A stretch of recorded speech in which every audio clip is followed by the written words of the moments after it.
इन लोगों की इज्जत तो मैं कमाऊंगा, और वो भी इन्हें बिना बताए कि मैं कौन हूं।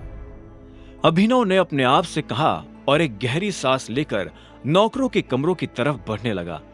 जब वो कमरे में दाखिल होने ही वाला था कि तभी उसके फोन पर एक मैसेज आया। ये मैसेज प्रोटॉन पब्लिसिटी नाम की एक कंपनी की तरफ से अभिनव को आया था। वो अभिनव को अपनी कंपनी में नौकरी पर रखना चाहते थे। अभिनव ने इस कंपनी का बहुत नाम सुना था, लेकिन जब उसे पता चला कि ये कंपनी उसी की है तो उसके होश उड़ गए।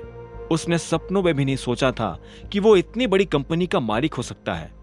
अगले दिन सुबह अभिनव तैयार हुआ और सीधा प्रोटॉन पब्लिसिटी कंपनी के ऑफिस पहुंच गया। उस कंपनी की बिल्डिंग अभिनव की उम्मीद से भी ज्यादा बड़ी थी। बिल्डिंग देखकर अभिनव की नजर में अपने पिता की इज्जत और ज्यादा बढ़ गई थी। वो इस वक्त बता नहीं सकता था कि अंदर से उसे कैसा महसूस हो रहा था। अभिनव दरवाजे से अंदर दाखिल हुआ और कॉरिडोर में चलने लगा। उसकी नजर अभी भी बिल्डिंग पर से हटने का नाम ही नहीं ले रही थी। वो एक बहुत बड़ी बिल्डिंग थी जहां पर काफी सारे लोग काम कर रहे थे। हाय, अभिनव ने इस बीच एक लड़की से कहा जो अपने फोन पर किसी से बात कर रही थी। उस लड़की ने अभिनव को एक सेकंड के लिए रुकने को कहा। अभिनव वही खड़ा हो गया था। जैसे उस लड़की की बात खत्म हुई तो उसने अभिनव से पूछा, जी, how may I help you? जी, मेरा नाम अभिनव गढ़। इससे पहले कि अभिनव अपना असली नाम बताता, उसे अपनी आंखों के सामने वो ऑफर लेटर नजर आने लगा था जो उसे कल रात मिला था। उसमें अकरम ने अभिनव का सरनेम गढ़वाल से बदलकर शर्मा कर दिया था ताकि किसी को अभिनव पर शक ना हो। ऐसे में अभिनव ने अपनी गलती सुधारी और उस लड़की से बोला, जी, मेरा नाम अभिनव शर्मा है और मैं यहाँ। इससे पहले कि अभिनव अपनी बात पूरी कर पाता, उस लड़की ने अभिनव की बात बीच में काटी और बोली, अच्छा, तो तुम ही हो अभिनव शर्मा, न्यू ज्वाइनी, वो सेक्रेटरी वाले पोस्ट के लिए? हाँ जी, वो मैं ही हूँ। अभिनव ने मुस्कुराते हुए उस लड़की की बात का जवाब दिया। उस लड़की ने हाँ में सिर हिलाया और बोली, ठीक है, आप वहां से लिफ्ट ले लीजिए फॉर 10th फ्लोर। फिर लिफ्ट से बाहर निकलते ही राइट हैंड साइड पर पहला ऑफिस आप ही का है।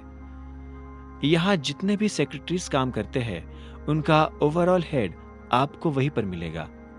अभिनव ने हाँ में सिर हिलाया और उस लड़की को थैंक यू बोलकर लिफ्ट की तरफ बढ़ने लगा।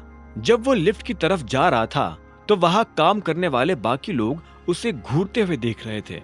अभिनव को समझ नहीं आ रहा था कि सारे लोग उसे इस तरह से घूर क्यों रहे हैं। कुछ देर के बाद जब लिफ्ट का दरवाजा खुला तो अभिनव 10वें माले पर पहुंच चुका था। जब वो लिफ्ट से बाहर आया तो इधर उधर देखने लगा तो उसने पाया कि एक भी आदमी कॉरिडोर में नहीं था। अभिनव को लगा कि क्योंकि इस फ्लोर पर सभी बड़े लोग बैठते हैं, शायद इस वजह से सब अपने अपने कामों में बिजी होंगे। अभिनव अपने राइट हैंड साइड पर बने कैबिन की तरफ बढ़ने लगा था। उसने कैबिन का दरवाजा खटखटाया, लेकिन उसे अंदर से कोई जवाब सुनाई नहीं दिया। उसने इस बार और जोर से दरवाजा खटखटाया, लेकिन अंदर से फिर से कोई जवाब नहीं आया। ये देख अभिनव हैरान हो गया। उसे समझ नहीं आ रहा था कि अंदर चल क्या रहा है। आखिर में जब दरवाजा नहीं खुला तो अभिनव ने खुद ही दरवाजा खोलने की ठानी और दरवाजा खोल दिया। जैसे ही उसने दरवाजा खोला और सामने जो चल रहा था वो देखा तो उसकी आंखों की पुतलियां जमीन पर गिर पड़ी। अंदर बहुत जोर से म्यूजिक बजने की आवाज सुनाई दे रही थी। रूम के साउंड प्रूफ होने की वजह से अंदर की आवाज बाहर नहीं आ रही थी।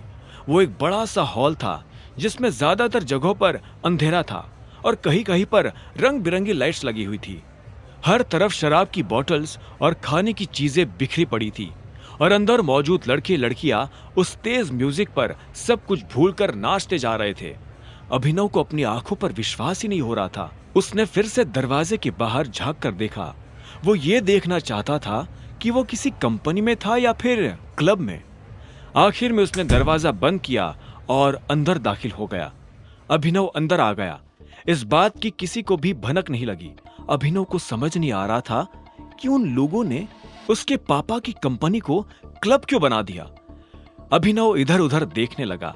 वो सबसे पहले इस म्यूजिक को बंद करा देना चाहता था। कुछ देर तक ढूंढने के बाद आखिरकार उसे वो प्लग मिल ही गया जिसमें स्पीकर कनेक्टेड था।